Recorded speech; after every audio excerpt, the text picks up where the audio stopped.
Online tutoring for language and literature में आप सभी का स्वागत है। आज हम डिस्कस करेंगे challenge to fate written by Sarojini Naidu. इस पोएम का लाइन बाय लाइन एनालिसिस मैं अपने चैनल पर डिस्कस कर चुकी हूँ। आप चाहे तो उस वीडियो को चेक कर सकते हैं, लिंक मैंने डिस्क्रिप्शन बॉक्स में दे रखा है। आज हम इसकी रिटन समरी डिस्कस करेंगे। A challenge to fate was a poem written by Sarojini Naidu. इस पोएम को सरोजिनी नायडू ने लिखा है। She was an Indian political activist and a poet.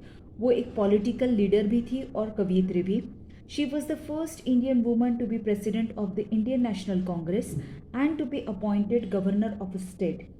वो इंडियन नेशनल कांग्रेस की प्रेसिडेंट थी और बाद में उन्हें एज अ गवर्नर भी अपॉइंट किया गया था। Her important works include The Golden Threshold, The Broken Wing, The Song of the Palanquin Bearers, The Feather of the Dawn, etc. अब ये जो है ये सारे पोइट्री कलेक्शंस है और ये सरोजिनी नायडू के इम्पॉर्टेंट वर्क्स में इंक्लूड किए जाते हैं। The present poem, A Challenge to Fate, was published in the collection The Bird of Time in 1912. इस पोएम को 1912 में The Bird of Time नाम के कलेक्शन में पब्लिश किया गया था। The poem reflects on life and death. इस पोएम में हमें पोइटेस के विचार सुनने को मिलते हैं जीवन और मृत्यु के बारे में। It portrays the indomitability of the human soul. ये पोएम जो है ये चित्रित करती है इंडोमिटेबिलिटी, मतलब ह्यूमन सोल जो है, ह्यूमन आत्मा जो है, उसे कंट्रोल नहीं किया जा सकता, उसे कोई डोमिनेट नहीं कर सकता। It says that an enlightened human soul can not be affected by fate. ये पोएम जो है ये बताती है कि एनलाइटेंड ह्यूमन बीइंग, मतलब जिसने अपने अस्तित्व को जान लिया है, जिसे साक्षात्कार हो चुका है, आत्म साक्षात्कार, ऐसी कोई भी इंसान की आत्मा जो है वो नसीब की वजह से जो है वो अफेक्ट नहीं हो सकती। Hurling a challenge to fate, इसलिए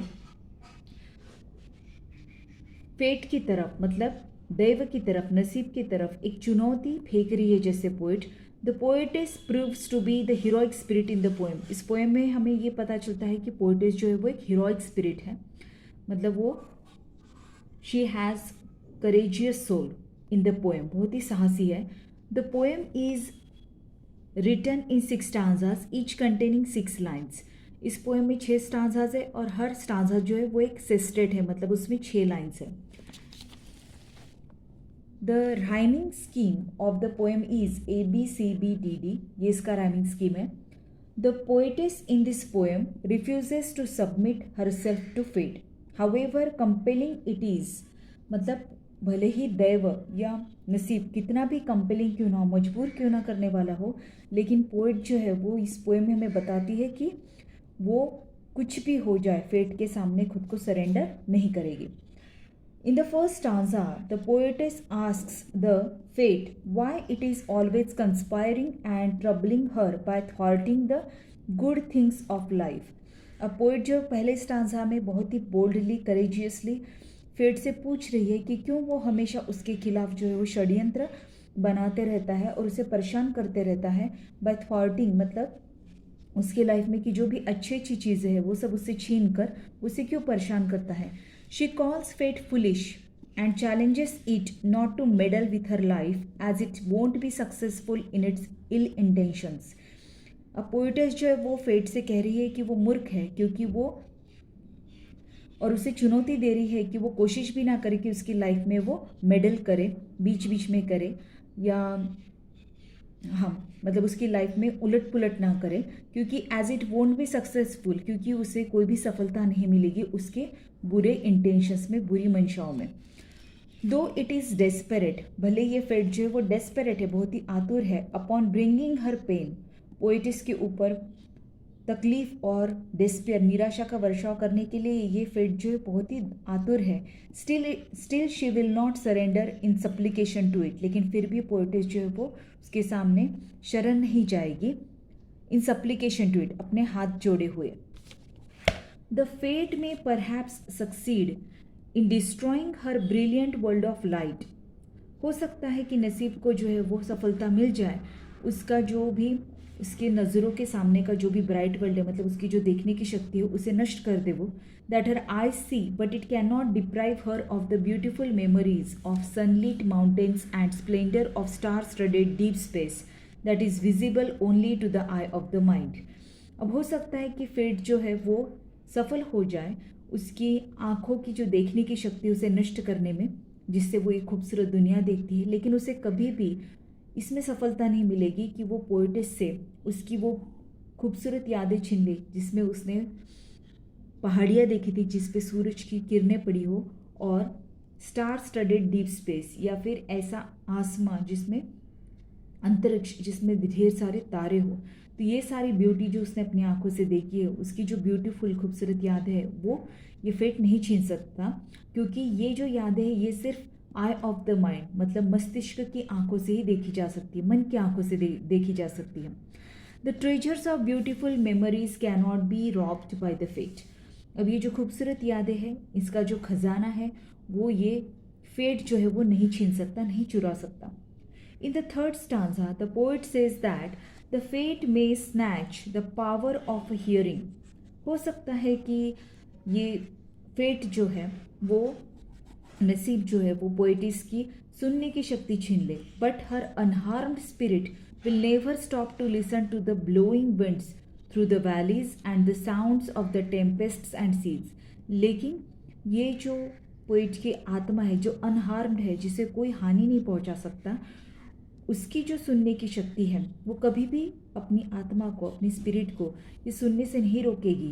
क्या बहती हुई हवाओं की आवाज़ जो कि घाटियों में से बह रही है, और the sounds of the Tempest, और तूफान की आवाज़ और समुंदर के लहरों की आवाज़। In the fourth stanza the poet says that the fate may deprive her of the power to speak.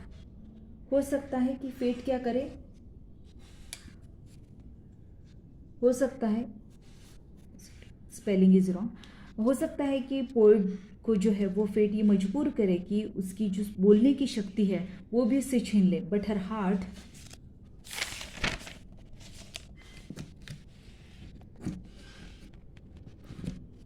Heart will always speak in the universal language. लेकिन उसका दिल जो है वो हमेशा यूनिवर्सल लैंग्वेज में जो है वो बात करेगा।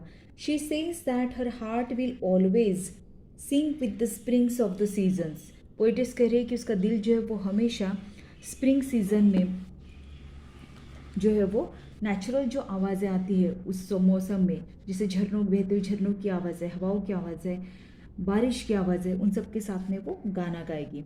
इन the fifth stanza the poetess says that the fate may stop the flow of blood in her body और it may give her unbearable pain by fettering her limbs, but her far journeying fancy will never be in the control of the fate. पोइटिस कह रही है fifth stanza में कि हो सकता है कि फेट जो है वो उसके ब्लड का जो फ्लो है, मतलब बहता हुआ उसका जो रक्त है बॉडी में का, उसे रोक दे। हो सकता है कि उसे मरने पर मजबूर कर दे, या ये भी हो सकता है कि वो उसे अनबियरेबल, जिसे सहा ना जा सके, इतनी तकलीफ उसे दे दे, उसके पैरों को, लिम्स को, हाथ पैरों को फेटरिंग मतलब चेन में बांध कर उसे तकलीफ दे। लेकिन उसकी जो फार जर्नी फैंसी है, लेकिन दूर दूर तक जाने वाली उसकी जो कल्पना शक्ति है, उसे वो कभी भी अपने कंट्रोल में नहीं ला पाएगा।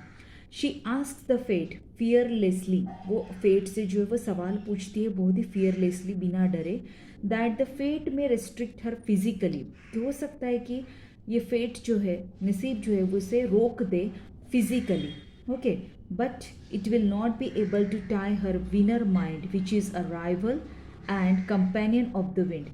लेकिन ये जो फेट है ये भले उसके शरीर को बांध तो सकता है चेन में, उसे रोक सकता है, कंट्रोल कर सकता है, लेकिन उसका जो विनर माइंड है, कभी ना हारने वाला जो उसका मन है, उसे वो कुछ भी हो जाए रोक नहीं पाएगा। क्योंकि ये माइंड कैसा है, ये राइवल है, मतलब प्रतिस्पर्धी है, और कंपेनियन भी है, दोस्त भी है, किसका, विंड का। जैसे बहती हुई हवा को कोई नहीं रोक सकता, वैसे ही पोइट के माइंड को भी कोई नहीं रोक सकता।